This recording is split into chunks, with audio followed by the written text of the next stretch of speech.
Tenille sang love songs for decades, best known for Love Will Keep Us Together.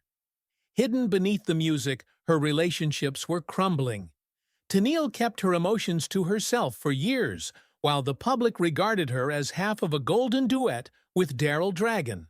She divorced Dragon like she did her previous spouse. Today, we're investigating why Toni Tenille ended both marriages. Who's Toni Tenille? Toni Tenille was a classical pianist from Montgomery, Alabama, before joining a hit duo. Auburn University gave her a solid foundation in composition and performing. After meeting keyboardist Daryl Dragon on a Los Angeles rock musical, she broke through. Dragon, a Beach Boys member, spotted Tenille's lead vocal potential. Captain and Tenille characterized 1970s soft rock. They won a Grammy for their 1975 #1 single, Love Will Keep Us Together. Their TV variety program followed. It reinforces their status as America's sweethearts. Tenille later admitted that their public image was a sham. He perceived them as a happy, loving couple, and went along with it since her 2016 memoir said so. She performed with Dragon for years, ignoring the personal cost, even though their relationship was totally different off-stage. The public saw Toni Tenille as the effervescent, happy side of a musical love story. But her biography and later interviews showed emotional isolation, quiet conflict, and unmet demands. Music and control at Daryl Dragon marriage. Daryl Dragon and Toni Tenille started as creative partners. She enjoyed his music and bonded with him early on. Dragon, a talented keyboardist and arranger, was silent and mysterious. They married in 1975 when their work friendship became amorous. Love Will Keep Us Together was a hit the same year. The duo performed, lived, and was considered one of music's most lasting couples for decades. Their marriage defied public expectations. Daryl Dragon kept to himself. Toni called him good but tormented and blamed his domineering tendency for the relationship's problems. He handled their finances totally, she said, and rarely talked business with her. Avoiding conflict and emotional conversations was his preference. Quote, Daryl couldn't reveal his feelings. He couldn't, she wrote. They were famous and wealthy, but their personal life was becoming increasingly difficult. Tenille felt more like a carer than a companion. While Dragon retreated, she managed their daily activities and decisions alone. Even while they sang love songs, his silence and control made her feel confined and alone. She believed she should support him for years, but staying quiet became too expensive. Emotional disconnection. Jim, I tried Daryl for 40 years. Of course, we also made great music together, right? I was inspired. I was definitely my most creative composer when I was with Daryl, but he was one of the hardest men. Daryl Dragon employed Toni Tenille for nearly 40 years. The heart of their marriage was missing something she could never overlook: deep emotional connection. Over time, their stillness deepened. She wanted love, discussion, and more than a tour schedule. Her reward was remoteness.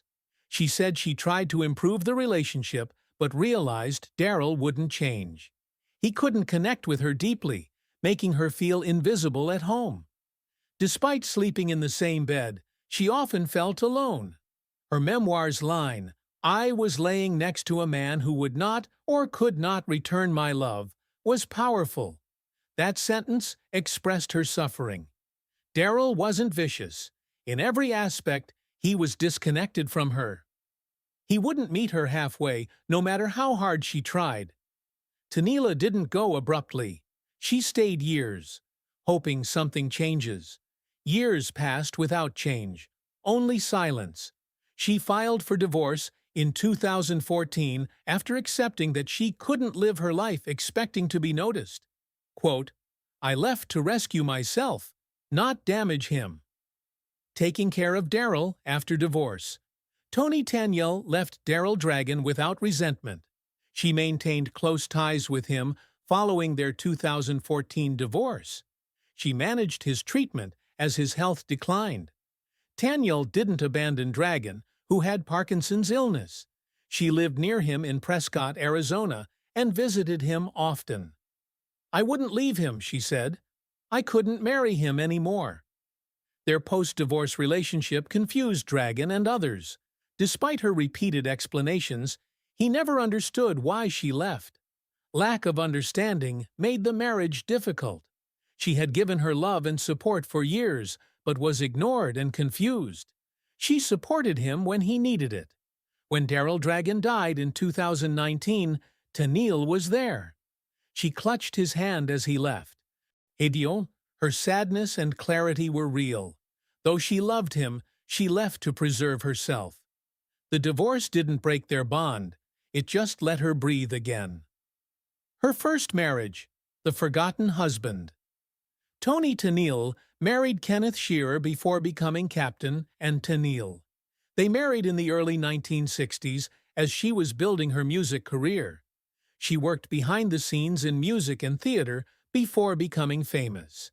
Everyone says the marriage was calm and brief.